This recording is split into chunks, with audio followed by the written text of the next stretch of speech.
आपका स्वागत है आपके अपने चैनल यूट्यूब चैनल संतोष सर फिजिक्स क्लासेस पे। जैसा कि तमाम बच्चों ने मेरे व्हाट्सएप पे और पर्सनल मैसेज किया कि मुझे अर्थमेटिक का क्लास जो है कैसे मैंने क्या है ये सारी चीजों के लिए, तो मैं यूपी पीसीएस या अदर सिविल सर्विसेज के जो सीसेट के एग्जाम होते हैं उसमें जो मैथमेटिक्स पूछा आता है, या यूपी SSC के थ्रू जो पीईटी का एग्जाम होने वाला है जिसमें बताया जा रहा है 50,000 वैकेंसी आने वाली है, उसके थ्रू जो एग्जाम होगा, या और कहीं भी जो आपके अर्थमेटिक के क्वेश्चन आते हैं उसको मैं आज से स्टार्ट कर रहा हूँ।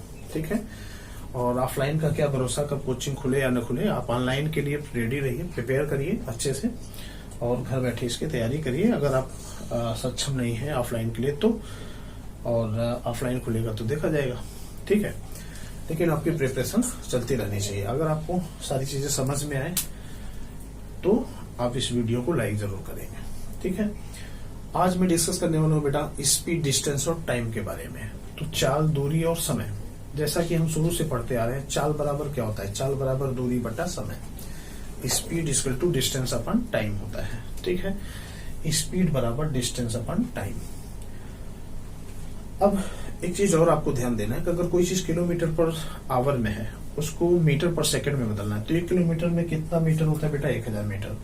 और 1 घंटे में कितना मिनट होता है? 60 मिनट। और 1 मिनट में कितना सेकंड होता है? 60। तो 60 गुणे 60 कर देंगे तो 5/18 आता है। माने कोई भी वैल्यू आपका अगर किलोमीटर पर आवर में है और आंसर मीटर पर सेकंड में पूछ रहा है तो 5/18 से उसमें गुणा कर दीजिए। वैल्यू अगर मीटर पर सेकंड में है तो क्या करेंगे? 18/5 से गुणा कर देंगे तो किलोमीटर पर आवर में आ जाएगा।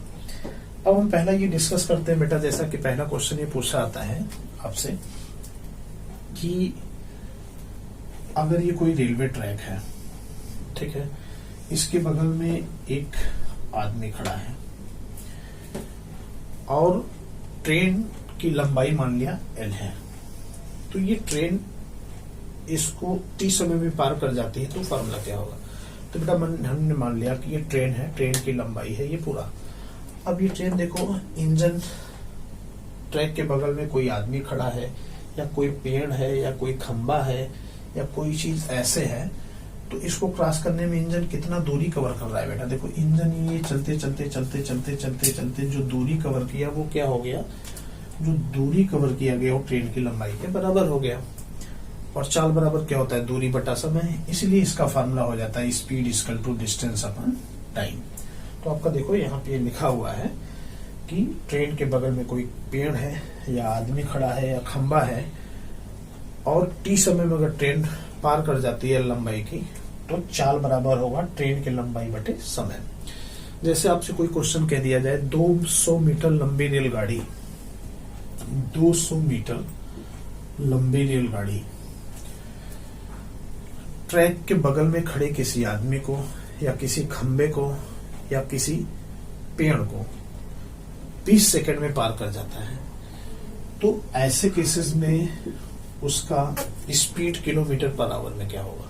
तो बेटा स्पीड बराबर होता है डिस्टेंस अपॉन टाइम। डिस्टेंस इसका लेंथ होगा तो ये क्या हो जाएगा? 200/20, ये क्या हो जाएगा? 10 मीटर पर सेकंड। इसको आपको बदलना है किलोमीटर पर आवर में, तो 18/5 से मल्टीप्लाई कर दीजिए।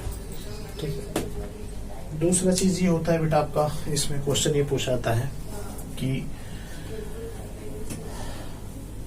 अगर जैसे ये क्वेश्चन पूछ लिया गया कि अगर ट्रेन जिसकी स्पीड जो है वो 20 मीटर पर सेकंड है और ट्रैक के बगल में खड़े किसी पेड़ को अगर वो 4 सेकंड में क्रॉस कर जाता है तो ट्रेन की लंबाई क्या होगा? तो बेटा ऐसे सिचुएशन में ट्रेन का स्पीड बराबर क्या होता है? लंबाई अपॉन टाइम के कितना हो जाएगा? 20 बराबर L अपॉन 4, तो 20 चौक 80। लेंथ बराबर क्या आ जाएगा? 80 मीटर आ जाएगा। तो ये आपका 80 मीटर क्या हो गया? ट्रेन का लेंथ हो गया। ठीक है।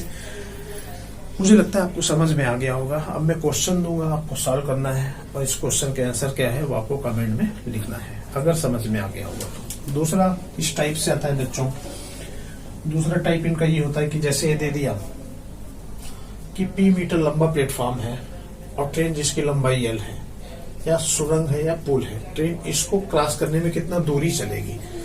तो ट्रेन मान लिया ऐसे प्लेटफॉर्म पे आया अब इंजन इसका प्लेटफॉर्म पे आ गया। अब देखो ये ट्रेन धीरे धीरे चलते चलते चलते चलते चलते चलते अभी नहीं क्रॉस किया है, ये चलते चलते अब यहाँ आया, अब ये क्रॉस किया। इसका मतलब ट्रेन टोटल कितना दूरी कवर करता है, ट्रेन यहाँ से लेकर के यहाँ तक का डिस्टेंस कवर कर रहा है।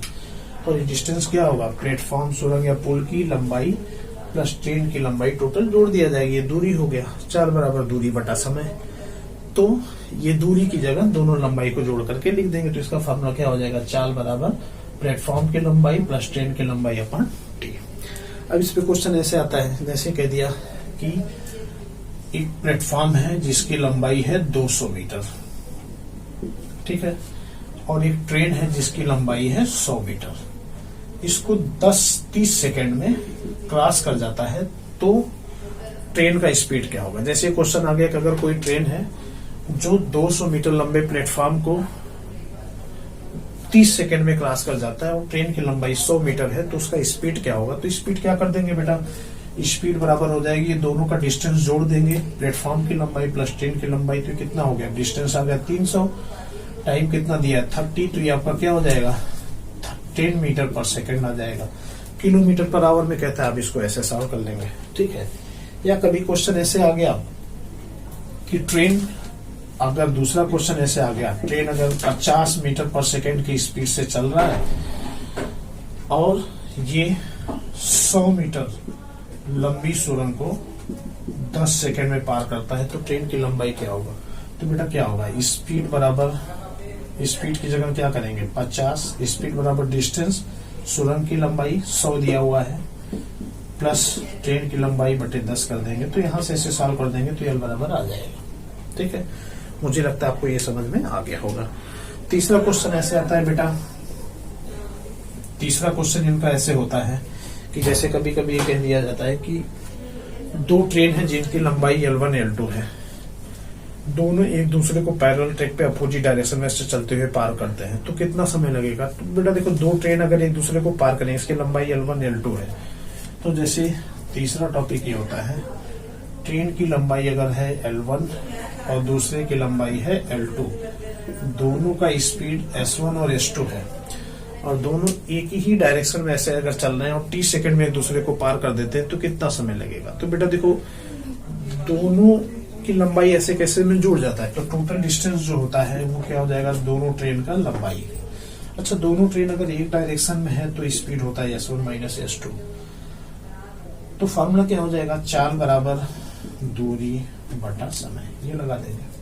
और जब कभी ये कहा जाता है कि दोनों ट्रेन एक दूसरे के अपोजिट आ रहे हैं, तो अपोजिट आने में बेटा कितना डिस्टेंस कवर कर रहे हैं, दोनों ट्रेन की लंबाई के बराबर डिस्टेंस कवर हो रहा है।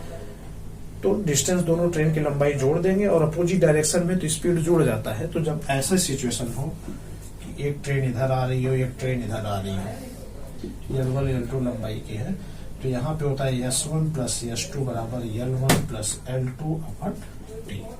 ये फॉर्मूला होता है। इस पे रिलेटेड क्वेश्चन है, आप सॉल्व करिए, जो आंसर आएगा आप कमेंट में दीजिए। आगे मैं इन सब पे बेसिस पे एक एक क्वेश्चन सॉल्व कराता हूँ, ठीक है।